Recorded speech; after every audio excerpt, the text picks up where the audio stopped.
I've made more than 50 movies. Like, oh my God, am I that old? How did that happen? Evidently, Matt listed his 5 favorite performances of mine. I didn't know he had 5 that he liked, but I think he was forced to come up with them. It took him a while. I'm gonna respond to that, talk about them at the risk of sounding very self-absorbed.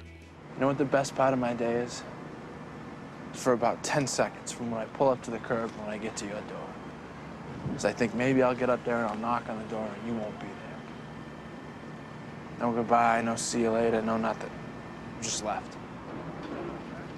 I don't know much, but I know that. I feel cringy looking back at myself at almost everything. I mean, the hair and the whole thing, the outfits and the like. I mean, my kids just looked good with Hunting and they were like, my 9-year-old was like, it really looks like the 90s, Dad. Like, how the do you know what the 90s were? What do you why?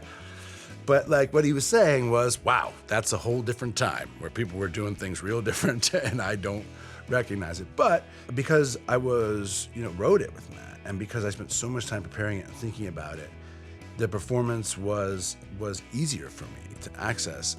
I understood everything about that guy when he was going through and what he felt. And as a consequence, it's one of the performances that I look back on it. That performance itself, I don't cringe at. Virtually everything else, very cringy. Because I got into a fender bender with this guy on the FDR, and I had a little fight with him, and I tried to do everything I could to settle it, but this guy just won't let it go. Why? Why wouldn't he let I it don't go? know why! I don't know why. I know Matt liked Changing Lanes, and so I'm not surprised that he singled out. He really liked the movie. The script for that movie was really rich because it was about, it wasn't about something kind of obvious. It was about people and giving in to our anger and our resentment and our sense of alienation from one another can lead to these conflicts and how we can be a stranger to ourselves. And there's just all this rich material to play that doesn't exist in other stories where you feel like you're trying to sort of get blood from a stone. And, I just was really lucky to work with a lot of really wonderful people, and Roger, created an environment where every single person who was cast, and this is where I really drew on when I directed myself, is I thought I want to cast like Roger Michell, because anybody you talk to on this set, however many lines or extras or people starting, they're all just as good, and the whole environment feels real and authentic. They don't have any suspects, any clues, any leads, anything like that? Not that they've told me. He intimated that they were scouring Charlestown, but they were wearing masks, so... I'm sure I'd recognize their voices if I heard them again. I don't know. Maybe harder than you think. Doing The Town was really like, if this doesn't work, I'm probably cooked as an actor. So I never got distracted by the meta anything. I had just a desperate, intense need to make it as good as I possibly could every day. And in some ways I regret that because, that year, I missed so much. But I also see that, I'm proud of it too because there are just fewer false notes in there. And I was really at a place where I said, I have failed based on, other people's choices. If I'm gonna fail, I want to at least have a chance to fail on my own, the merits of my own choices, or succeed. Although it's deceptive because now I feel as though there are times when it feels easy and very fluid, and I really like it. And there's sometimes where, if you're working too hard, it's actually bad. But in that case, it was the investment leading up to it and the sense of commitment that I had that I think is reflected in the fact that it's one of the movies I liked the most. I was never sure how much of you I could let in. I heard you're coaching basketball. Yeah, keeps me busy, keeps my mind off other things, Once you settle down, baby, here your love has been. I spent a lot of time hurting myself. Heavenly Father, I made a lot of bad decisions. don't carry other names. I had a lot of regrets. At the time, I was just really interested in, if I'm gonna continue to act, I really just wanna do things that are personally significant, important, and interesting to me. And really, there was always a movie to me about grief, about losing a child, which I couldn't identify with and couldn't imagine. I couldn't imagine how one could ever survive. The fact that it was also that one of the manifestations of this grief was alcoholism. And because of it being public that I'm a recovered alcoholic myself, I suppose it was kind of,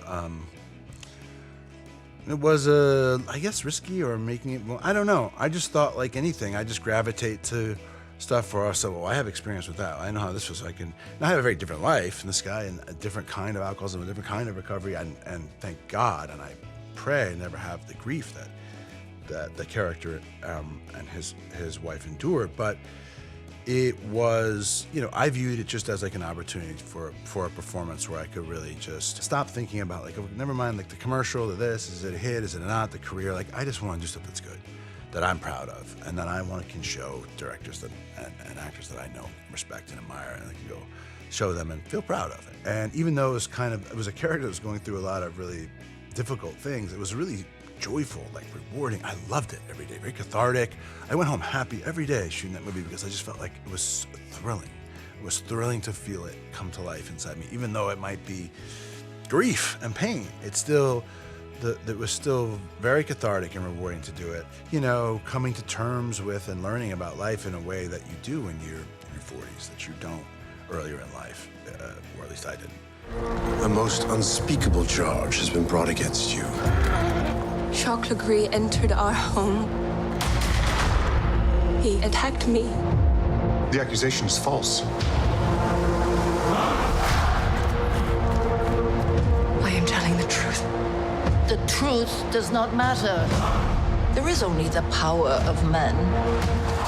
So in The Last Duel, what was interesting about that character to me to play as an actor was to try to make a character that is, you know, from an objective perspective, certainly from a contemporary perspective, villainous, interesting. You have to try to find a way for the audience to see their humanity. You had to believe that Adam's character liked him, wanted to please him, and had developed an emotional connection with him, and that it was a two-way street, which is why the connection to people in power is important. Why, if people in power are only one gender or one race, then why that's even more profoundly unfair. But I just remember thinking, I have to have this guy like who I'm playing, and it's come off not as, because nobody's trying to kiss up to or make friends with some, like, you know, Voldemort.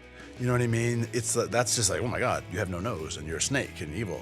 And I found that really hard, but also I know, and I've been around versions of that kind of thing where I've seen, oh, this really charismatic leader person is telling everyone in this group that a certain kind of behavior is going to be rewarded within that group. That isn't good behavior, isn't moral behavior, isn't healthy behavior, and it's actually destructive. And how that works to me was really interesting. And so that's why I thought Pierre was ultimately, was a really interesting character to play.